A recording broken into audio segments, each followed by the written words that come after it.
romskem naselju Vejar, kjer živi 350 Romov, stoji 50 hiš. Starešina romskega naselja Matija Hočevar pa je za zdaj še edini lastnik hiše, ki je dobila tudi hišno številko. Če enkrat pa to pride do tega, da je tvoje, pa lahko rečeš, ne boš tlele vrgel nič, to je moje. Ne?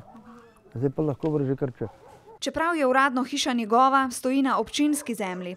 Ob njej je Hočevar pred 5 leti postavil tudi vrtec. Njegova žena, ki se šola za vzgojiteljico, pravi, da je bil ta za otroke v romskem naselju več kot potreben. V vrtcu se lahko naučijo slovenskega jezika, da gredo lahko potem v šolo.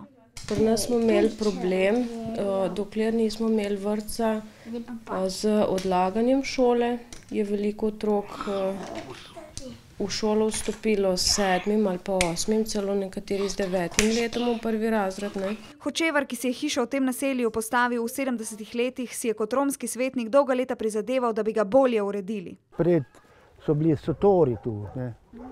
Pol je pa vsak po svojem začel graditi, kakor je pač mogel. Ne. Danes imajo v naselju vodo, elektriko, kanalizacijo, javno razsvetljavo in celo avtobusno postajo. Lani so s pomočjo občine in države dobili tudi čistilno napravo in asfaltirali del cest. A največja bitka še ni dobljena, čeprav je 35 hiš lani dobilo tudi gradbena dovoljenja. Ne smejo kar enostavno rušiti. Ne. In to smo dosegli, to sem se matril 8 let. Želimo se tako, da se ne bi sploh poznali, da bi bili Romi tu. Občina je Romom obljubila, da bodo lahko odkupili zemljo, na kateri stojijo njihove hiše.